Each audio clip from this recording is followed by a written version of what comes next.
विद्वान वैदिक ब्राह्मणों द्वारा संचालित उगन महादेव ज्योतिष केंद्र यूट्यूब चैनल पर मैं पंडित संजय शुक्ला शास्त्री आप तमाम दर्शकों का नमन वंदन अभिनंदन करता हूं। दर्शकों, आज आपके बीच में इस वीडियो में उपस्थित हुआ हूं।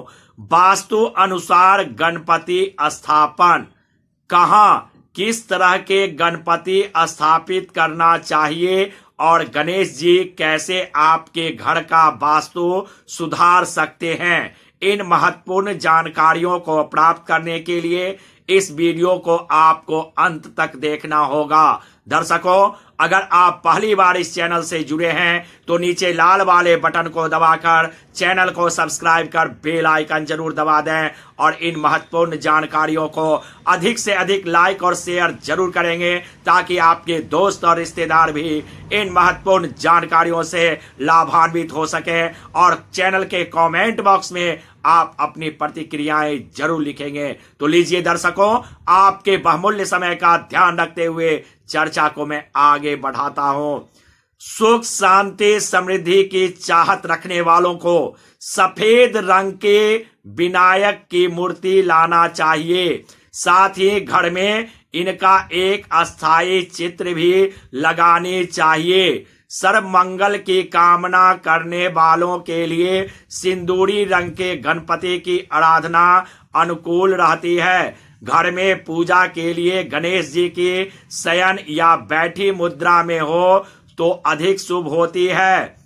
यदि कला या अन्य शिक्षा के प्रयोजन से पूजन करना हो तो नित्य गणेश जी की प्रतिमा या तस्वीर का पूजन लाभकारी है। घर में बैठे हुए और बाएं हाथ के गणेश जी विराजित करना चाहिए। दाएं हाथ की ओर घूमी हुई सूंड वाले गणेश जी हठी होते हैं और उनकी साधना आराधना कठिन होती है। वे देर से भक्तों पर प्रसन्न होते हैं। कार्य स्थल पर गणेश जी की मूर्ति विराजित कर रहे हो तो खड़े हुए गणेश जी की मूर्ति लगानी चाहिए। इससे कार्य स्थल पर स्फूर्ति और काम करने की उमंग हमेशा बनी रहती है। कार्य क्षेत्र पर किसी भी भाग में वक्रतुंड की प्रतिमा या चित्र लगाए जा सकते हैं, लेकिन यह ध्यान रखना दर्शकों जरूरी है कि किसी भी स्थिति में इनका मुंह दक्षिण दिशा या नैऋत्य कोण में नहीं होना चाहिए। मंगल मूर्ति को मोदक और उनका वाहन मूषक अति प्रिय है, इसलिए मूर्ति स्थापित करने से पहले ध्यान रखें कि मूर्ति या चित्र में मोदक या लड्डू और चूहा जरूर होना चाहिए। गणेश जी की मूर्ति स्थापना भवन या वर्किंग प्लेस के ब्रह्म स्थान यानी केंद्र में करें। ईशान कोण और पूरब दिशा में सुखकर्ता की मूर्ति या चित्र लगाना शुभ रहता है। यदि घर के मुख्य द्वार पर दर्शकों एक दंत की प्रतिमा या चित्र लगाया गया हो तो उसके दूसरी तरफ ठीक उसी जगह पर दोनों गणेश जी की पीठ मिली रहे।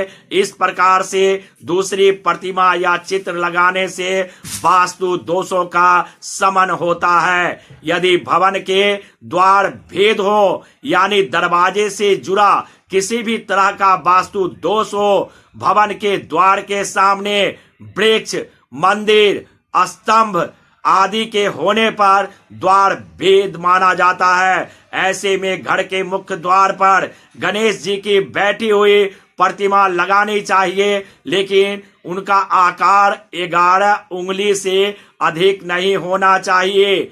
भवन के जिस भाग में वास्तु दोष हो उस स्थान पर घी मिश्रित सिंदूर से स्वास्तिक दीवार पर बनाने से वास्तु दोष का प्रभाव कम जाता है। स्वास्तिक को गणेश जी का रूप माना जाता है।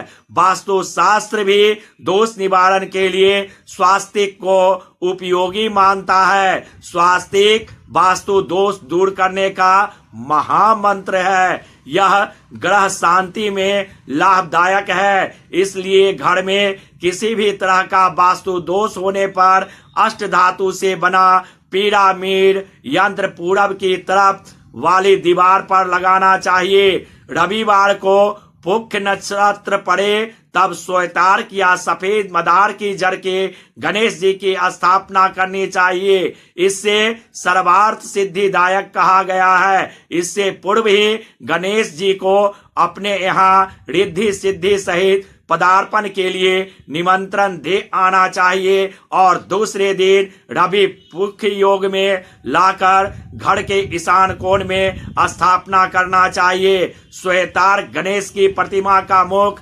नैऋत्य में हो तो इष्ट लाभ देती है। वायव्य मुखी पर संपदा का क्षरण, ईशान मुखी में हो तो ध्यान भंग और आग्नेयमुखी होने पर आहार का संकट खड़ा कर सकती है।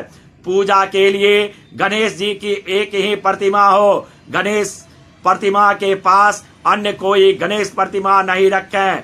एक साथ दो गणेश जी रखने पर रिद्धि और सिद्धि नाराज हो जाती है। गणेश को रोजाना दुर्वा दल अर्पित करने से इष्ट लाभ की प्राप्ति होती है। दुर्वा चढ़ाकर समृद्धि की कामना से ओम गंग गणपति नमः का पाठ लाभकारी माना जाता है। वैसे भी गणपति विघ्ननाशक तो माने ही गए हैं। दोस्तों, अगर यह जानकारियां आपको अच्छी लगी हो तो इसे अधिक से अधिक शेयर जरूर करेंगे।